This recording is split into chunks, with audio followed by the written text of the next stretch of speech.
High voltage Bhabanipur. এবার সেই ভবানীপুর হবে কার, জিতবে কে, দিদি না দাদা?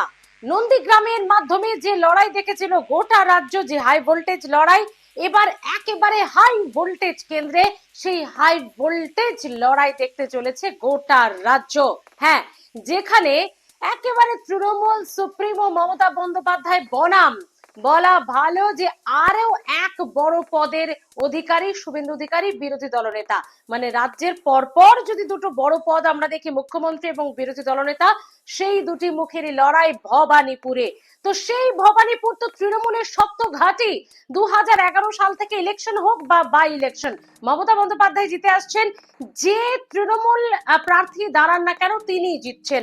তাহলে হঠাৎ বিজেপি এত কনফিডেন্স পেল কিভাবে? তিনটি পয়েন্ট গুরুত্বপূর্ণ ভাবে লুকিয়ে রয়েছে বিজেপির এই কনফিডেন্সের পেছনে, জানাবো আপনাদের। তবে ওই যে দিদি না দাদার ভবানীপুর কার, সেটা বোঝার জন্য বন্ধুরা একটু পেছনে ফিরে যেতে হবে।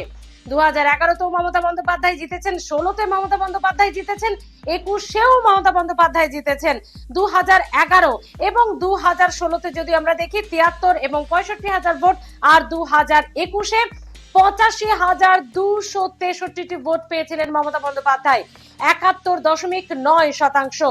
বিজেপি প্রার্থী প্রিয়াঙ্কা টিব্রিয়াল অনেকখানি পেছনে ছিলেন, 26,428টি ভোট পেয়েছিলেন, মাত্র 22.29%, প্রায় 50%-এর কাছাকাছি তিনি পিছিয়ে ছিলেন ভোটে। আর সিপিএম এর শ্রীজীব বিশ্বাস, তিনি একেবারে ধরাছোঁয়ার বাইরে, যাকে বলে কোনো হিসেবেই তাকে রাখা যায়নি, সে হলো 3% একটু বেশি ভোট পেয়েছিলেন। তো সেই ভবানীপুরে আপনারা ভাবছেন এটা তো 2021-এর নির্বাচনের, তাহলে এ তো তৃণমূলের শক্ত ঘাঁটি। দাঁড়ান, বিজেপির কনফিডেন্সের ফার্স্ট পয়েন্টটা তো এখানেই লুকিয়ে রয়েছে। 2021-এর পর 2026-এর আগে আরো একটি ইলেকশন হয়েছে বন্ধুরা, 2024। ভাবছেন সেটা তো লোকসভা ইলেকশন। আরে বাবা, লোকসভা ইলেকশন হতে পারে, কিন্তু তারও তো ওয়ার্ড ভিত্তিক, বিধানসভা ভিত্তিক ফলাফল আছে। আর বিজেপির আত্মবিশ্বাস লুকিয়ে আছে এখানেই। ভবানীপুর বিধানসভা কেন্দ্রে 8টি ওয়ার্ড, ভালো করে শুনুন।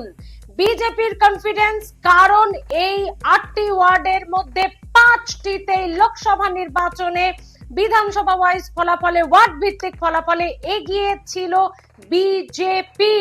আর এটাই বিজেপির কাছে অন্যতম একটি প্রধান গুরুত্বপূর্ণ আত্মবিশ্বাসের কারণ।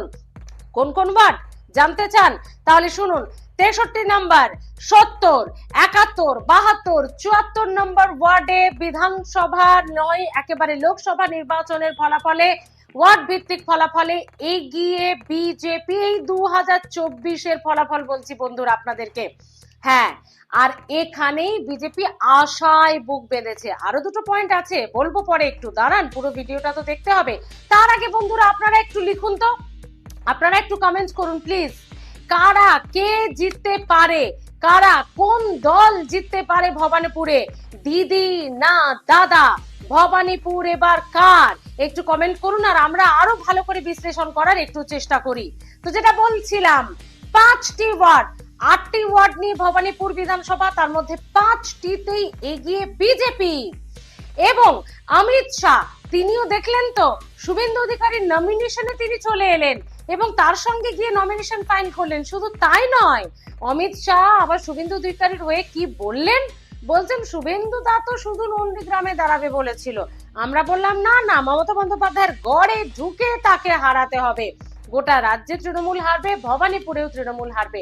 তো ভবানীপুর বন্ধুরা শুধু হাই ভোল্টেজ সিটি নয়, ভবানীপুর কিন্তু একটা রাজ্যের প্রতীক। কিরকম, মানে ভবানীপুরে কি হচ্ছে সেটা দেখে মোটামুটি বলা, মানে বুঝে নেওয়া যায় রাজ্যের মানচিত্র বা রাজ্যের ভোটের অবস্থা কি হতে পারে। ভবানীপুরের ফলাফলের মধ্যে নাকি এত দম আছে, তার কারণ ভবানীপুরের সব সময় হাই ভোল্টেজ প্রার্থীরা, ভিআইপি প্রার্থীরা দাঁড়ান। তাদের জেতা হারাটা মোটামুটি রাজ্যের একটা উপরে প্রভাব ফেলে, যেমন তৃণমূল সুপ্রিমোর ক্ষেত্রে হয়েছে। তো অমিত শাহ যেটা বললেন, শুভেন্দু অধিকারীকে মমতা বন্দ্যোপাধ্যায়ের গড়ে ঢুকেই হারাতে হবে। এখন হারাতে পারবেন কি না সেটা তো সময় বলবে, কারণ ওই যে বললাম 5টা ওয়ার্ডে পিছিয়ে রয়েছে তৃণমূল আর এগিয়ে বিজেপি। আপনারা কি ভাবছেন তৃণমূল কি হাতে হাত দিয়ে বসে থাকবে? না, ধরে ধরে ওয়ার্ডের দায়িত্ব দেওয়া হয়েছে দুদে রাজনীতিকদের, দুদে নেতাদের। কিরকম, ভালো করে শুনুন। 63 নম্বর ওয়ার্ড, যেটাতে পিছিয়ে তৃণমূল, দায়িত্ব দেওয়া হয়েছে জাভেদ খানকে। তাকে পুরো ওয়ার্ডটা একেবারে ভালো করে বুঝে নেওয়ার দায়িত্ব দেওয়া হয়েছে। এছাড়াও পিছিয়ে রয়েছে তৃণমূল 70, 71, 72, 73 নম্বর ওয়ার্ডে। এখানে দায়িত্ব দেওয়া হয়েছে দুদের রাজনীতিক বর্ষিয়ান তৃণমূল নেতা সুব্রত বক্সিকে। এবং 74, 77, 82, 77, 82-তে তৃণমূল এগিয়ে ছিল, 74-এ পিছিয়ে। তো সেই 74, 77, 82-তে ববি হাকিম ওরফে ফিরহাদ হাকিমকে দায়িত্ব দেওয়া হয়েছে এই ওয়ার্ডগুলির। তার মানে একদিকে যখন বিজেপি আশায় বুক বাঁধছে কিরকম এই লোকসভা নির্বাচনের ফলাফলে, এগিয়ে থাকার ওয়ার্ড ভিত্তিক ফলাফলে, তখন ওয়ার্ড ধরে ধরে তৃণমূল বুঝিয়ে দিচ্ছে ভাই 2021-এর ফলাফলটা ভুলে গেলে চলবে না, দায়িত্ব দেওয়া হয়েছে। এবার আসুন, একটা পয়েন্ট তো বললাম, বিজেপির সেকেন্ড আত্মবিশ্বাসের পয়েন্ট, 50,000-এর কাছাকাছি এসআইআর এ ভোটারদের নাম বাদ গেছে। বিজেপি আশায় বুক বাঁধছে কারচুপি, স্থানান্তরিত, মৃত থেকে শুরু করে যে বিভিন্ন কারণে এসআইআর হওয়ার দরকার ছিল, মানে সেটা উদ্দেশ্য, সেই সমস্ত ভোটাররা বাতিল হয়েছে। ফলে ফ্রেশ এন্ড ফেয়ার ইলেকশন হবে, এটা বিজেপির দাবি। এবং সেই ভোটার বাতিল হওয়াতে ফ্রেশ ইলেকশন হয়ে ভবানীপুর তারা দখল করবে। 2 নম্বর পয়েন্ট বললাম। 3 নম্বর পয়েন্ট বন্ধুরা, 3 নম্বর পয়েন্ট হচ্ছে সংগঠন, স্থানীয় সংগঠন। একেবারে মমতা বন্দ্যোপাধ্যায়ের গড়ে ঢুকে বেশ কিছুদিন আগে আমরা দেখেছি বিজেপির পার্টি অফিস খুলতে শুভেন্দু অধিকারী সকাল বিকাল কিন্তু সেখানে আসা শুরু করেছিলেন এবং বিজেপি তাবড় নেতারা সেখানে আনাগোনা শুরু করেছিলেন। এবং আরো একটি গুরুত্বপূর্ণ পয়েন্ট হচ্ছে অবাঙালি ভোটার। বিজেপির দাবি অবাঙালি ভোটারদের ম্যাক্সিমাম মানুষই বিজেপিকে ভোট দেবে, তারা বিজেপিকেই পছন্দ করে, এমনটা এই রাজনৈতিক দলের একটা দাবি বা তাদের আশা। সেটা যদি হয় তাহলে 2021-এও তো অবাঙালি ভোটার ছিল, তাহলে কি করে মমতা বন্দ্যোপাধ্যায় 85,000-এর কাছাকাছি বা তারও বেশি ভোট পেলেন? এই সব মিলিয়ে ভবানীপুর বিজেপি দাবি করছে তারাই জিতবে। শুধু বিজেপি দাবি নয়, একেবারে দেশের স্বরাষ্ট্রমন্ত্রী বিজেপির প্রধান মুখগুলির মধ্যে অন্যতম, তিনি এসে দাবি করে গেলেন শুভেন্দু দা মমতা বন্দ্যোপাধ্যায়কে গড়ে ঢুকে হারাবে। আপনাদের কমেন্ট কি হলো করুন, দেখতে চাই যে আপনাদের কমেন্টের সাথে মেলে কিনা। বন্ধুরা এখানেই হচ্ছে পয়েন্ট, হাড্ডাহাড্ডি লড়াই, 50-50 চান্সেস। মমতা বন্দ্যোপাধ্যায়ের গড় হলেও বিজেপি যেভাবে এগিয়ে তাতে 50-50 চান্সেস। মনে রাখতে হবে নন্দীগ্রামে দাঁড়িয়ে মমতা বন্দ্যোপাধ্যায় হেরেছিলেন 1956 ভোটে, অর্থাৎ একেবারে হাড্ডাহাড্ডি শেষ অব্দি লড়াই।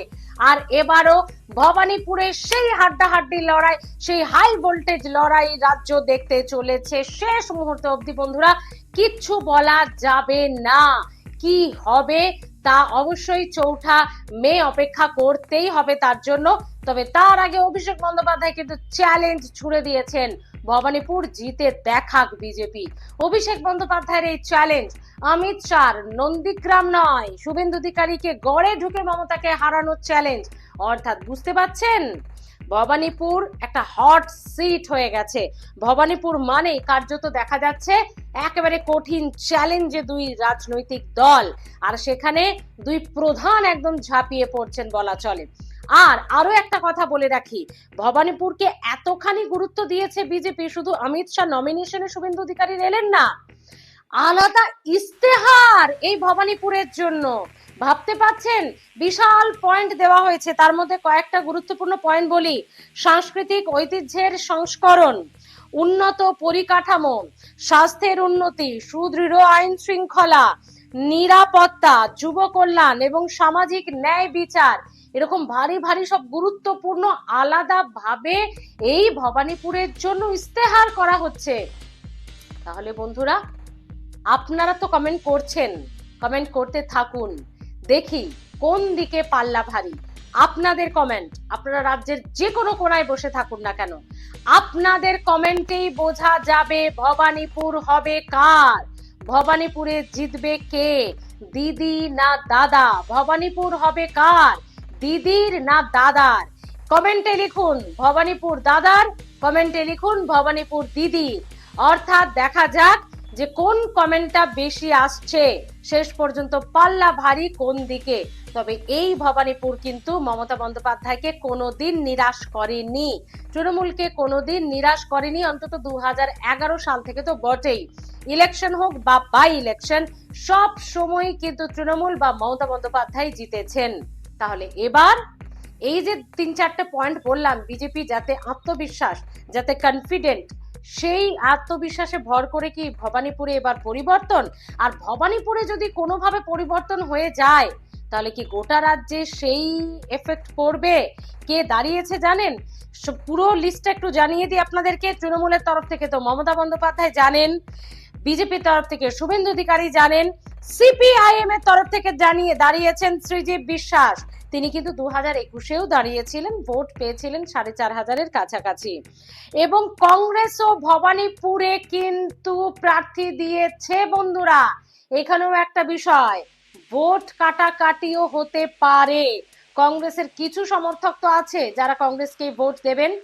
তারপর কংগ্রেসের তরফ থেকে দাঁড়িয়েছেন প্রদীপ প্রসাদ এবং হুমায়ুন কবির, তিনিও এখানে প্রার্থী দিয়েছেন। সেখানে পুনম বেগম, তিনি দাঁড়িয়েছেন হুমায়ুন কবিরের পার্টির তরফ থেকে। অর্থাৎ 5টি দল, প্রধান তৃণমূল বিজেপি, তারপর সিপিআইএম এবং তারপর দেখা যাচ্ছে কংগ্রেস এবং হুমায়ুন কবিরের পার্টি। সব মিলিয়ে বন্ধুরা 5জন তো দাঁড়িয়েছেন। মূলত লড়াই কি 2 জনের? তার মধ্যে এগিয়ে কে, জিতবে কে? ভবানীপুর এবার কার, দিদির না দাদার?